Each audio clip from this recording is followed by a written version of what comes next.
The town of Silver Hollow had its secrets, deep, unspoken ones that crept under the surface like tree roots winding beneath the forest floor. For most people, the woods that bordered the town were just that: trees, silence, and birdsong. But for the Harper family, the woods had taken something from them. That something was 10-year-old Emily. She vanished one cloudy afternoon while playing hide-and-seek near the tree line with her older brother Noah. One second she was giggling behind a bush, the next, she was gone. No scream, no struggle, no trail. Just silence. The entire town joined the search. For 7 days, volunteers combed through brambles and creeks, called her name, followed footprints that led to nothing. It was as if the forest had swallowed her whole. On the 8th day, the search was called off. But on the 9th day, Emily came back. She appeared at her family's front door barefoot, with leaves tangled in her hair and dirt smeared on her face. Her eyes looked different, like she had seen something no child should ever see. Her mother dropped the laundry basket when she opened the door and saw Emily standing there. Her father cried, something he hadn't done in years. But Noah didn't run to her. He just stared. Because something was wrong. Emily didn't run into her mother's arms like the child they'd lost. She just stood on the porch, eyes locked on Noah. And she whispered, "You shouldn't have stopped looking." At first, they thought it was trauma. She wouldn't talk about where she had been. She didn't respond to questions, barely ate, and refused to sleep in her own bed. Every night, she sat by the window, eyes wide open, watching the woods. "She's in shock," the doctors said. "Give her time." But Noah knew something was off. One night, he heard her whispering. He peeked into her room and saw her sitting on the floor, talking to nothing. The moonlight spilled across her face as she spoke softly to the empty air. "I did what you said," she whispered. "I brought you here. Now leave me alone." Noah's blood ran cold. The animals started acting weird first. Their cat stopped coming inside. The neighbor's dog barked all night, staring at the tree line like it could see something the humans couldn't. Then came the shadows. Dark figures moved between the trees at night. Too tall. Too quiet. One of the neighbors, old Mrs. Callahan, said she saw something standing in her backyard at 3 a.m., something with glowing eyes. And every night, Emily sat by the window, watching. Waiting. She had brought something back with her. Something that didn't want to stay in the woods anymore.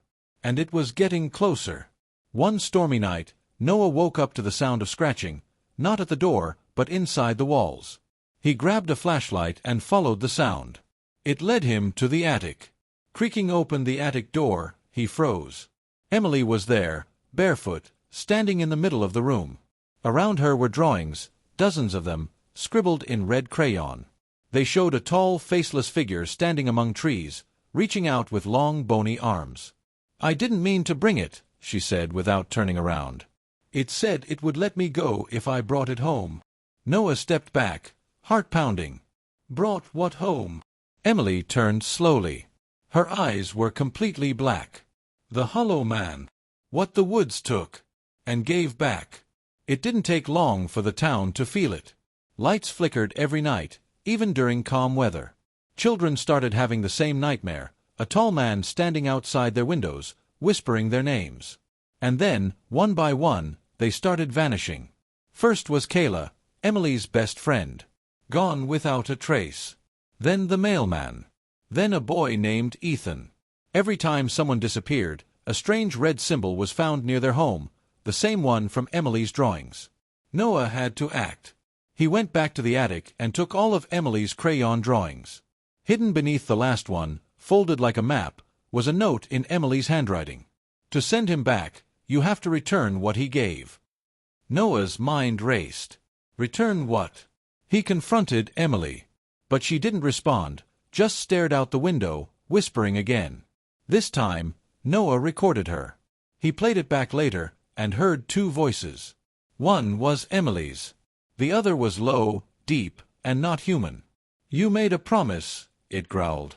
"She is ours now." Noah realized something terrifying. The thing that came back wasn't just following Emily. It had become part of her. That night, Emily disappeared again. Her parents were frantic. But Noah knew exactly where she'd gone, the woods. He took a flashlight and ventured into the darkness. The trees seemed alive, creaking, shifting, whispering. It felt like the entire forest was watching him. After nearly an hour, he found her. She stood in a small clearing, surrounded by the same red symbols, carved into the trees and ground. And behind her, it stood. The Hollow Man. Its limbs were long and twisted like branches. Its face was just skin, no eyes, no mouth. It radiated something ancient. Something wrong. Noah raised his flashlight, shaking. "Let her go," he yelled. The thing didn't move, but Emily did. Slowly, she turned to face him, tears running down her cheeks. "I made a deal," she sobbed. "He said he'd let me come home if I brought him someone else." "Emily, no. I didn't want to choose." But he wouldn't stop whispering. And then, the thing spoke. The debt must be paid. The trees began to groan. Wind howled through the clearing. The symbols glowed red. Noah grabbed Emily's hand and yelled, "Take me instead!" Silence. Then the Hollow Man reached out, touching Noah's forehead with one bony finger. Everything went dark. Noah woke up at home. In his bed. Emily was gone. His parents said she never came back. That she was still missing. But Noah remembered. The woods. The Hollow Man. The choice. That night, he looked in the mirror, and for a second, just a second, he saw black eyes staring back at him. He wasn't alone anymore. They thought the woods had taken Emily. But the truth was darker. The forest doesn't just take, it trades. And the Hollow Man always collects his debt.